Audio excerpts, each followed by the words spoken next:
Okay, so this is the last part. मतलब actually topic wise पूर्ण probability distribution खत्म हो गया था. तुमको continuous probability distribution of continuous random variable नहीं है. So I will just give an overlook about it, or I won't because और extra का मुझे ये नहीं करना उस पे. So thing is, this is the last part of it. मुझे कुछ examples लेने थे, वो अपन आज खत्म करके we will finish off the probability distribution. Now, let a pair of dice is thrown. तुमको इसका अब तो बचपन से वही करते आ रहे, तो तुमको इसका ये लर्न हो गया होगा कि सैंपल स्पेस कशी रहते हैं. सैंपल स्पेस से ही तुम्हारा रैंडम वेरिएबल डिस्क्राइब करते हो तुम. तो उन्होंने बोला है and random variable x that appear as the sum of numbers on the two dice. मतलब if you throw two dice और उस पे आया 2 3, तो सम क्या आया त्याची 5. असं करून तुमचा रैंडम वेरिएबल डिफाइन हुआ है. So now since you know कि तुमचा ये क्या सैंपल स्पेस क्या है, we can directly move on to the table. First of all उन्होंने एक्स क्या दिया है, सम. अब सम कौन से रहते हैं, बेसिकली आपण याचं पहिल्यांदा केलं होतं. मतलब आज फिर से करेंगे अपन प्रॉपर टेबल वगैरह निकाल के.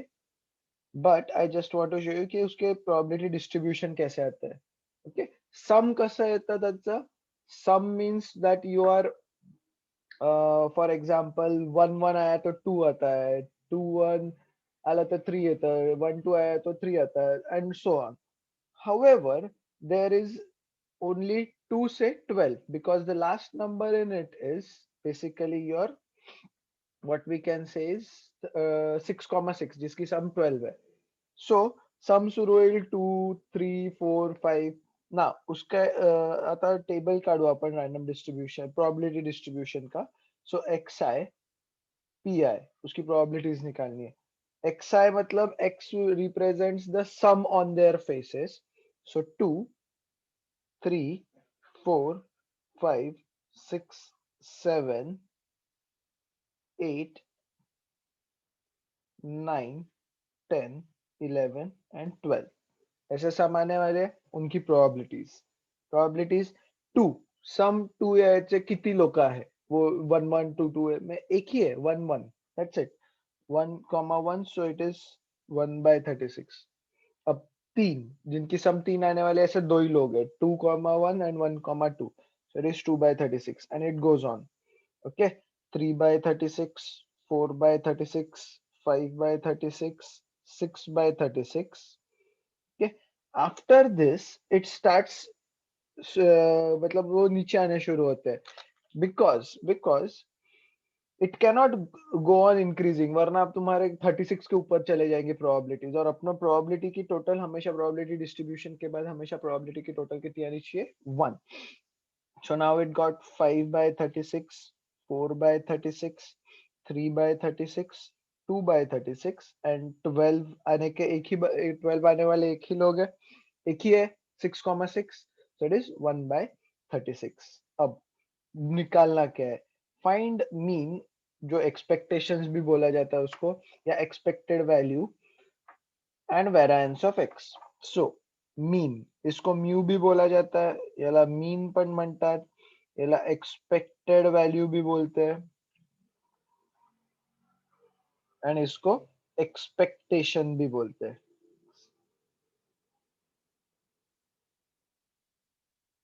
Okay, mean, expected value, expectation, ये सबका मीनिंग एक ही है.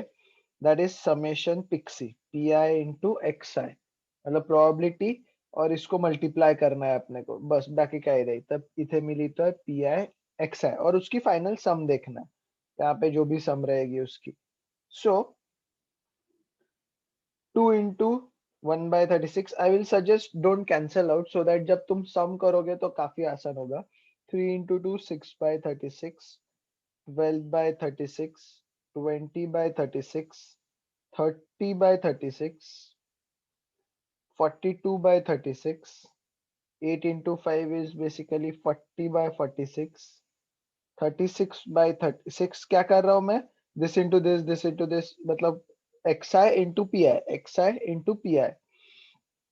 30/36, 10 into 3 is 30, 11 into 2 22/36, and 12 into 1 is 12. So I get 12/36. And if I add them, मैं अभी थोड़ा डायरेक्ट करूंगा, तुम लोगों को क्या करना है, यहाँ पे पॉज करना वीडियो और फिर तुम लोग उसको छुड़ाते रहना and then come back. So 252 by 36 is 7। तो अपनी एक्सपेक्टेड वैल्यू क्या हो गई, 7। That is also written as E of X. इसको और क्या बोलते हैं, E of X. Now variance of X में, वेरिएंस ऑफ एक्स में अपने को चाहिए E of X squared minus E of x का होल स्क्वायर।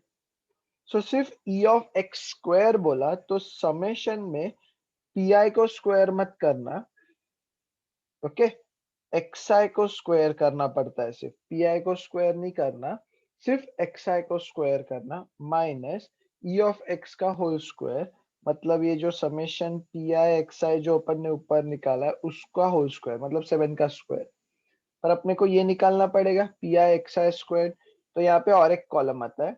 इन केस अगर तुमको थोड़ी तकलीफ गई तो you can add one more column, यहाँ पे एक्स आई स्क्वायर निकालना और फिर ये वाला और ये वाला कॉलम मल्टीप्लाई करना। बट सिंस अपन उतने होशियार हो गए so we can do it directly. जैसे इन दोनों को मल्टीप्लाई करना है, फर्स्ट और सेकंड को, बट पहले वाले का स्क्वायर करते जाना है। एक्स आई का स्क्वायर करना, पी आई का स्क्वायर मत करना, ठीक है। काफी बार अपन छुड़ाते छुड़ाते वो गलती हो जाती है अपने से, but keep that in mind कि एक्स आई का स्क्वायर करना है, पी आई का नहीं। 2 का स्क्वायर 4, 4 इंटू 1/36 इज 4/36। इसको स्क्वायर करना है, मैं रेड से मार्क करूंगा। इसको स्क्वायर करना है, जो मैंने रेड से मार्क किया, और जो ब्लैक से मार्क करना है इससे मल्टीप्लाई करना है, okay.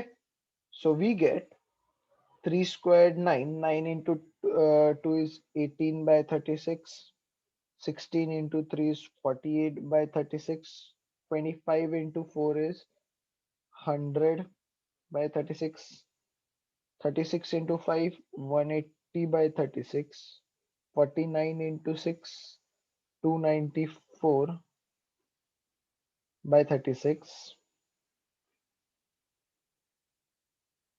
40 sorry 64 into 5 is 320 by 36, 81 into 4 is 324 by 36, 300 by 36, 121 into 2 is 242 by 36, and 12 squared is 144 by 1 is, if I add them, मुझे मिलता है 1974 by 36, which comes out to be 54.83. So this is your summation PIXI squared. Okay. So मैं यहाँ पे उसको put up करूंगा, that is 54.83 minus PIXI square, मतलब ये इसका स्क्वायर, E of x का होल स्क्वायर, which is 7 का square. So 54.83. Now I have a habit of writing it as 49.00, क्योंकि यहाँ पे पॉइंट है तो मैं यहाँ पे भी 2 पॉइंट लगा ही देता हूँ, ओके। ताकि 83 minus 00 will be 83 and 54 minus 49 will be 5, and that is your variance of x. इसको क्या बोलते हैं, variance of x. इजी, तुमको बस प्रोबेबिलिटी डिस्ट्रीब्यूशन कैसा है वो समझना पड़ता है, that's it, okay. Next question, find the mean. Very interesting question, इसको स्टार मार्क करके रखो। वेरी वेरी इंटरेस्टिंग क्वेश्चन, ठीक है, क्योंकि 2-3 चीजों का नॉलेज लगता है, सो इट्स क्वाइट इंपॉर्टेंट ना। Find the mean and variance of the number randomly selected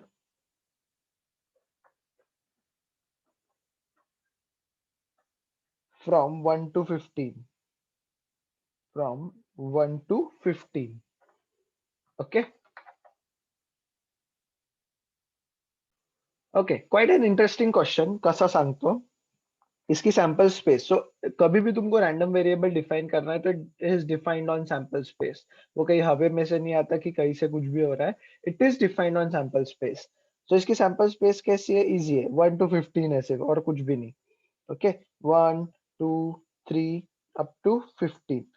So by logic, common sense love upon, find the mean and variance, किसका mean and variance, उसको अपने को x लेना पड़ता है, random variable x, number randomly selected from 1 to 15. So let's move on to random variable define करायला. Let x be the random variable, let x be the random variable which takes the value from 1 to 15, कोई भी एक. Okay तो ये अपने x आई होने वाले 1 2 3 4 5 6. अब अगर मैंने 1 to 15 में से if I select any random number, if I select any random number, for example 4 उठाया मैंने, तो उसकी प्रोबेबिलिटी कितनी है? 4 उठाने की प्रोबेबिलिटी कितनी है? 15 में से अगर मेरे को एक कोई तो भी नंबर उठाना है तो उसकी probability is 1/15. Now I can select any random number because each number is unique, कोई रिपीटेशन नहीं, कुछ नहीं. 4 दो बार आ रहा है क्या? नहीं. तो 4 एक ही बार आ रहा है तो उसकी प्रोबेबिलिटी कितनी है? 1/15. अगर दो बार आ रहा था तो 2/15, बट 1 to 15 में 4 एक ही बार आता है. 1 to 100 में भी 4 एक ही बार आने वाला. Doesn't make any difference. यहाँ पे 15 नंबर्स है और अपने को अगर एक रैंडम नंबर उठाना है, एनी नंबर, उसकी प्रोबेबिलिटी क्या रहेगी? 1/15. પછી प्रोबेबिलिटी क्या रहेगी? 1/15. अब हर एक नंबर की प्रोबेबिलिटी 1/15 ही रहेगी because you can select any random number. Either you can make table p i x i करके पूरा जैसे अपन ने यहाँ पे टेबल बनाया, और you can work smart. For example जैसे मुझे एक्सपेक्टेड वैल्यू निकालनी है, ई ऑफ एक्स का फॉर्मूला है समेशन पी आई एक्स आई.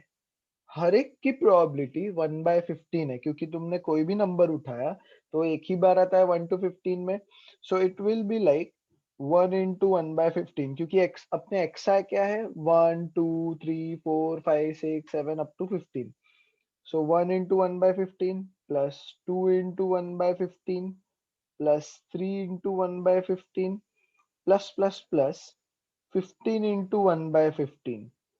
अगर मैंने 1/15 कॉमन निकाला तो it becomes 1 plus 2 plus 3 plus up to 15. Can I say this is basically sum of first 15 numbers in the natural number set? तो अगर तुमको नहीं याद होगा तो we did something like this very very long ago. नहीं भी याद होगा इसलिए मैं वापस लिख रहा हूँ. r is equals to 1 to n, sum of all natural numbers बोलते हैं उनको. Summation of r is equals to 1 to n of r, मतलब r के जगह 1 plus 2 plus 3 plus 4 and so on. So we get summation of मतलब this is called sum of all natural numbers. इसको क्या बोलते हैं? sum of all natural numbers. So we get n into n plus 1 upon 2. This is how you define sum of all natural numbers. Okay. इसको क्या बोलते हैं? sum of all natural numbers. Then comes out to be sum of all natural numbers का square. And it is given by n into n plus 1 into 2n plus 1 upon 6. And और एक था जिसमें अपने लिखा था r is equals to 1 to n of r cube, which is sum of cubes of all natural numbers, that is given by n into n plus 1 upon 2 whole squared. Okay, n into 1 n plus 1. But अभी अपने को क्या चाहिए? sum of all natural numbers, but यहाँ पे सिर्फ 15 ही है. So n कितना हो गया तुम्हारा? 15. तो अगर मैंने पहला वाला यूज किया तो मुझे क्या मिलता है? e of x is equals to 1/15 वैसे ही है into n क्या है अपना? 15, क्योंकि 15 ही लोग है, 15 ही नेचुरल नंबर्स है. Natural number starts from 1 and there are only 15 natural numbers जिनकी मुझे सब निकालनी है. Okay, so n into n plus 1 which is basically 15 into 15 plus 1 upon 2. So 1/15 into 15 into 16 by 2. ये गया 2 और यहाँ पे क्या बचा? 8. So I got 8 expected value of x. Okay, अब वेरिएंस ऑफ x के लिए क्या क्या लगता है? e of x squared minus e of x whole squared. Okay, e of x whole squared. तो e of x तो आ गया. 8, यहाँ पे तो 8 का स्क्वायर आने वाला है, उसका कोई टेंशन नहीं। But E of x square निकालने के लिए मुझे summation of p i x i square, x i क्या है अपने 1 2 3 4 अप टू 15, मतलब अब मुझे इट विल बी, कैसे लिखना पड़ेगा, E of X squared will be 1 by, sorry 1 का square 1, 1 square into 1 by 15 plus 2 square into 1 by 15, 1 probabilities के स्क्वायर नहीं होते हैं, सिर्फ एक्स आई के स्क्वायर होते हैं, plus plus plus 15 square into 1 by 15, फिर से मैं 1 बाय 15 को बाहर निकालूंगा, 1 बाय 15 को बाहर निकाला तो मुझे क्या मिलेगा, 1 square plus 2 square plus 3 square plus plus plus 15 square. Clear? Okay.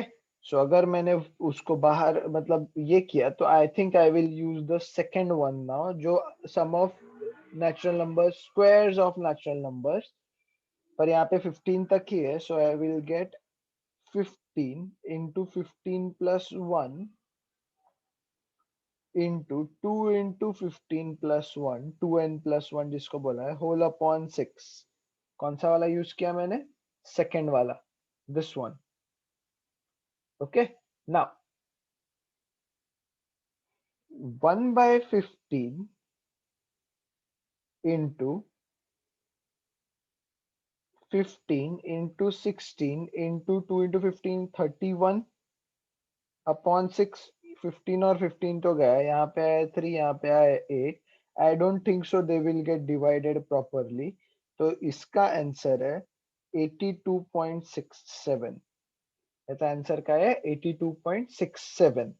Now finally variance of x is equals to e of x squared minus e of x whole squared। Okay, अगर आपको ध्यान में आया होगा तो आई एम राइटिंग फॉर्मूले again and again, कोई फर्क नहीं पड़ता, कोई मार्क नहीं काटने वाला तुम्हारे, बस it avoids lot of mistakes and these small mistakes will help you grow, मतलब तुम्हारे मार्क्स और बढ़ते जाएंगे, तो ये छोटी छोटी गलतियां थोड़ा संभाल के। Okay, e of x squared is just this, e of x squared is just this, so 82.67, e of x कितना आया था अपना 8, उसका स्क्वायर मतलब 8 का square, so 82.67 minus, again as I said मुझे आदत है लिखने की, नहीं लिखा तभी भी चलेगा, आई राइट 64.00, सो दैट 67 डायरेक्ट यहाँ पे आता है, पॉइंट 82 में से 64 गए विच इज 18। ओके, 82 में से 64 गए which is 18 and this is your answer, this is your variance of x. अब इसके बाद they are going to ask you standard deviation of x. तो standard deviation is denoted by sigma and it is nothing but variance of x का square root, nothing else, बस। ठीक है, तो कोई कोई प्रॉब्लम्स में जैसे नेक्स्ट प्रॉब्लम लिखेंगे अपन, उसमें दिया है कि it is find mean and standard deviation, तो अपने को स्टैंडर्ड डेविएशन निकालने के लिए वेरिएंस ऑफ एक्स को स्क्वायर रूट करना पड़ता है। Okay, next question, next question मध्ये 2 cards are drawn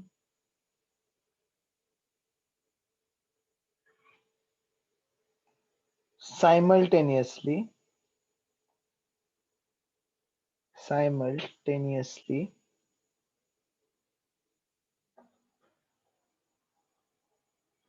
और ब्रैकेट में लिखना successively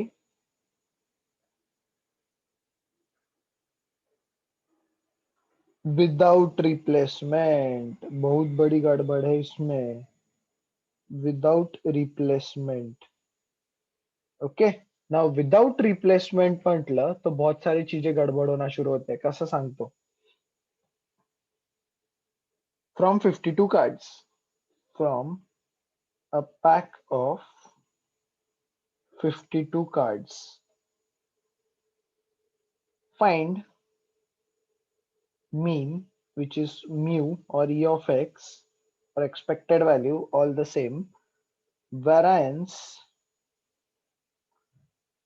and standard deviation, SD लिखतो मी, standard deviation of number of kings drawn. Okay, अब two cards are drawn simultaneously, मतलब एक साथ मैंने दो पत्ते उठाए, ठीक है। अब एक साथ जब मैं दो पत्ते उठा रहा हूं और सक्सेसिवली एक पत्ता और एक पत्ता उठा रहा हूं without putting it back, it changes lot of things, ठीक है। Successively without replacement and simultaneously are both same things. तर याच्यात मतलब whenever you see such questions, please please read it carefully, इधर गडबड होती है. Two cards are drawn one after another with replacement is a different thing. Okay, two cards are drawn one after another with replacement, मतलब एक पत्ता उठाया, देखा और वापस रखा, different thing. Two cards are drawn simultaneously, मतलब एक साथ दो पत्ते उठाए मैंने.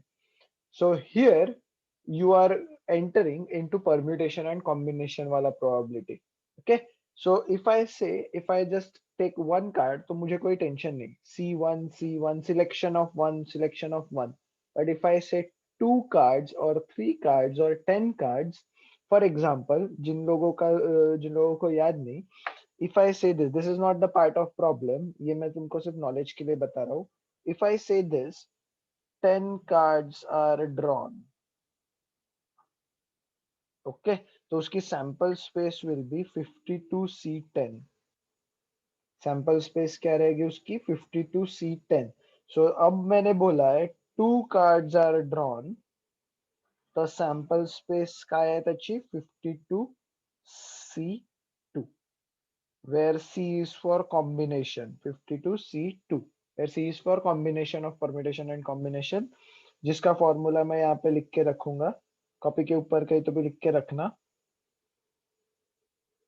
Okay, so this is the logic, this is not the part of problem. मैं फॉर्मूला लिख के रखता हूँ सो दैट तुमको समझ में आता जाए कि सी क्या है, अगर इन केस तुमको एलिमेंट का याद नहीं होगा तो. So NCR is equals to n factorial upon n minus r whole factorial into r factorial. This is how I will, मतलब मैं तुमको प्रॉब्लम छुड़ाते वक्त भी बताते ही जाऊंगा. नाउ अब प्रॉब्लम शुरू करते हैं. Let x be a random variable which denotes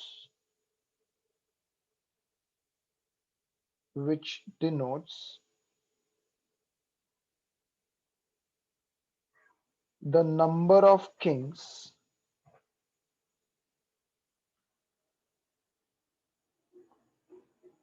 drawn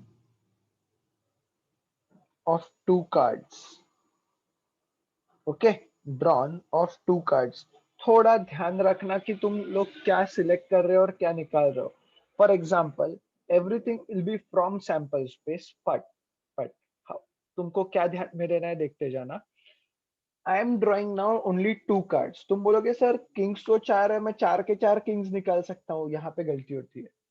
ठीक है, तुम चार में से चार के किंग्स तभी निकाल सकते हो जब तुमको बोला गया है कि चार पत्ते निकालने. कितने पत्ते निकालने? तो so we are going to draw two cards at a time. अब चांसेस कसे आहे, ठीक आहे. आपण प्रोबॅबिलिटी डिस्ट्रीब्यूशन निकालते हैं इसका. प्रोबॅबिलिटी डिस्ट्रीब्यूशन काढून बघू आपण. दो पत्ते उठाने हैं मुझे, ठीक है. गड़बड़ हो सकते हैं, लेट्स सी. अब पहले तो एक्स डिफाइन कर लेते हैं. ऐसे इसमें एक्स हमेशा डिफाइन करना ज्यादा बेटर रहता है, म्हणजे एक्स आय असतात बेसिकली तुमचे. कैसे कैसे रहेंगे अगर मैंने दो पत्ते, चांसेस कसे कसे है. दो पत्ते उठाए, हो सकता है एक भी किंग नहीं निकले, हो सकता है एक किंग निकलेगा, हो सकता है दोनों के दोनों किंग निकले. इसके ऊपर कोई पॉसिबिलिटीज नहीं है क्योंकि मैं दो ही पत्ते उठा रहा हूँ. अब लेट्स मूव ऑन टू इसका डिस्ट्रीब्यूशन. इफ आई से एक्स आई तो वो हो गया 0 1 और 2. अब इसकी probabilities. Two cards are drawn, ठीक है, दो पत्ते उठाए. अब मुझे उसमें एक भी किंग नहीं चाहिए. टोटल किंग कितने रहते हैं? चार. टोटल किंग कितने रहते हैं? चार. 52 में से चार किंग्स हुए, मुझे किंग चाहिए ही नहीं, तो मैं वो चार में से उठाऊंगा ही नहीं. मैं कितने में से दो पत्ते उठाऊंगा? 48 में से दो पत्ते उठाए. और प्रोबेबिलिटी के नीचे हमेशा सैंपल स्पेस रहता है. सैंपल स्पेस मैंने यहाँ पे अच्छा लिखा नहीं, सैंपल स्पेस इज 52C2 लिख के रखना, क्योंकि एज आई सेड 52 में से 2 पत्ते उठा रहे अपन। तो अब xi इज इक्वल्स टू 0 का मीनिंग ऐसा है कि मैंने जो 2 पत्ते उठाए उसमें एक भी किंग नहीं है। मैंने जो 2 पत्ते उठाए उसमें एक भी किंग नहीं है। ओके, अब upon 52C2 upon 52C2, since उसमें एक भी किंग नहीं था तो मैंने चार किंग हटा ही दिए, जो भी रहेगा। अब मैं थोड़ा सा और नीचे लिख रहा हूं, 1, एक किंग चाहिए मुझे। तो मुझे 2 पत्तों में से एक किंग निकला और एक कोई तो भी, बाकी कोई तो भी निकला जो मैं 48 में से उठाऊंगा, क्योंकि मुझे दूसरा किंग नहीं चाहिए ना। मैंने अगर उठाए 2 पत्ते, एक किंग निकला, वो 4C1 है, क्योंकि 4 किंग में से एक आएगा। और 48C1 मतलब बाकी बचे हुए पत्तों में से कोई ना कोई एक आएगा। टोटल हुए 2, 52C2, 2 पत्ते उठा लिए, एक किंग और एक not king. This is your, यहाँ पे लिख रहा हूं मैं, 4C1 मतलब king and this is your not king. Make sense? Okay, now third इसमें पॉज इट नाउ, मुझे दोनों किंग चाहिए। Pause your video and try to understand कि अब मैं क्या कर रहा हूं। मुझे दोनों किंग चाहिए। ओके, सो सिंस मुझे दोनों किंग चाहिए तो logically this is my 4C2। मैं किंग्स में से उठाऊंगा ना, मैंने दोनों पत्ते किंग चाहिए, so it will be 4C2 upon 52C2. This is how probability works. This is probability distribution. Okay, अब अपने को वेरिएंस वगैरह निकालना है, तो 2 एक्स्ट्रा चीजें आ जाती है। एक आता है पी आई एक्स आई और एक आता है P i x I squared. ठीक है, तो ये दो तो इजी, अपन त्याचं समेशन लागणार आहे आपल्याला। So I am going to solve it here. पहले 48C2 अपॉन 52C2 निकाल लेते हैं। So it comes out to be 48। Now I am going to go little bit directly, नहीं जानो डायरेक्टली नहीं जाते अपन, let's keep it by the formula 48C2। ठीक है, 48C2 को कैसे लिखूंगा मैं? पहले 48C2 लिखता हूँ सिर्फ। 48 factorial upon 48 minus 2 whole factorial into 2 factorial. 48 factorial को तोड़ूंगा मैं 48 इंटू 47 इंटू 46 फैक्टोरियल। ऐसा क्यों किया? क्योंकि 48 माइनस 2 46 फैक्टोरियल आने वाला है। 2 फैक्टोरियल को रहने देता हूँ, ये गया। ठीक है, फिर 52C2 को छुड़ाना है, तो 52 factorial upon 50 minus 2 factorial into 2 factorial. अगर मैंने ऊपर का लॉजिक लगाया तो 52 इंटू 51 इंटू, यहाँ पे आएगा 50 factorial upon 50 factorial into 2 factorial. ये गया, ये गया। सो बाय दैट लॉजिक मैं सिर्फ प्रोबेबिलिटीज निकाल रहा हूँ, मतलब आंसर छुड़ा रहा हूँ। Upon 52C2 is equals to 48 into 47 upon 52 into 51। After solving it, ये आता है 188 अपॉन 221। क्या आता है? 188 upon 221।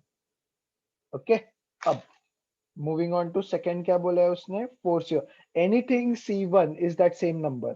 For example NC1 is equals to N ही रहता है, तो 48C1 इज इक्वल्स टू 48 ही रहने वाला है and 4C1 is equals to 4। So second वाला कैसा आएगा? अब 52 का तो लॉजिक समझ में आ चुका है अपने को। मैंने यहाँ पे होल अपॉन 2 फैक्टोरियल था, होल अपॉन 2 फैक्टोरियल था, वो कैंसिल होता है इसलिए लिखे नहीं थे, बट लिख लो, कोई प्रॉब्लम नहीं। सो इसका आंसर कैसे आएगा सेकंड वाले का? यहाँ पे आके इट विल बी, मतलब सेकंड जो यहाँ पे है, second this one. Okay, so Kasail 48, sorry 4C1 where xi is equal, p of x is equals to 1, ये था मेरा p of x is equals to 0। सिर्फ प्रोबेबिलिटीज निकाल रहा हूं मैं। p of x is equals to 1 is 4C1 into 48C1 upon 58C2, sorry 52C2। तो 4 into 48 upon 52 into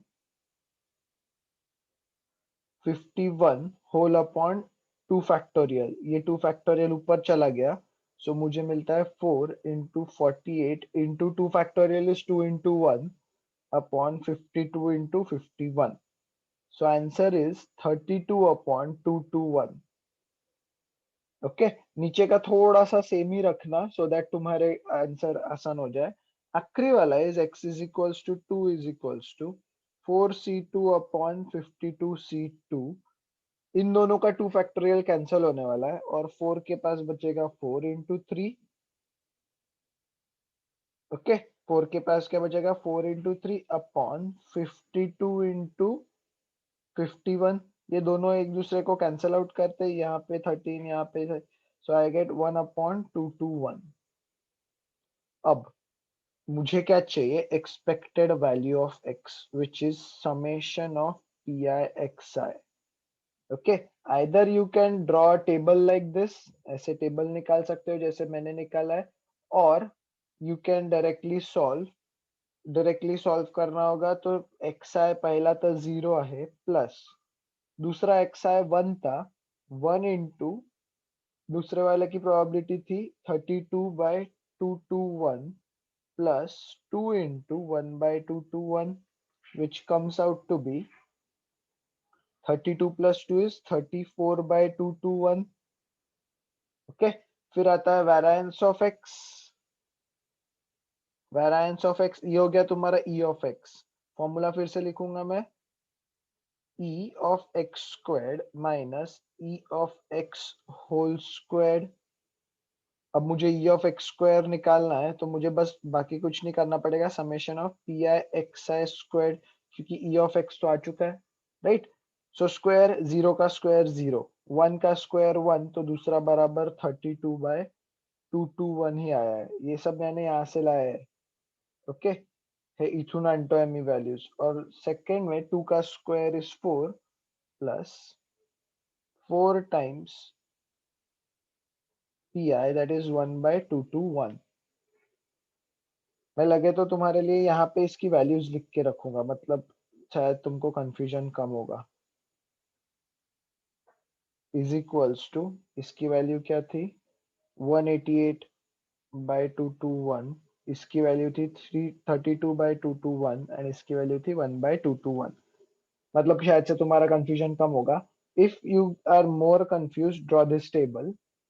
अगर तुमको आसान पड़ रहा होगा तो नहीं तो तुम्हारे ऊपर है.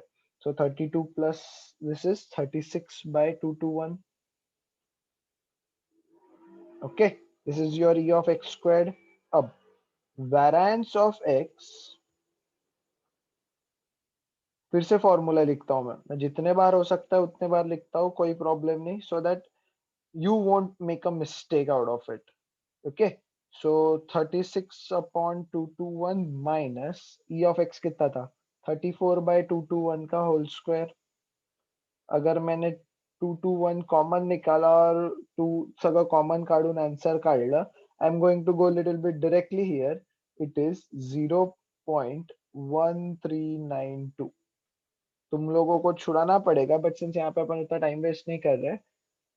Answer is 0.1932. Now basically standard deviation is nothing but तुमको स्टैंडर्ड डेविएशन भी निकालने बोला है. So standard deviation of x sigma is nothing but under root of variance of x, which is under root of 0.1392, and that should whatever your answer should be, that is your answer. And this is probability distribution of discrete random variable. इसके बाद continuous random variable है जो तुमको है नहीं तुम्हारे portion से निकाल दिया गया है. If I feel like I will tell you the basics of it, but I don't want you to burden with everything मतलब और कुछ extra. So this is probability distribution for you. You can ask me doubts anytime.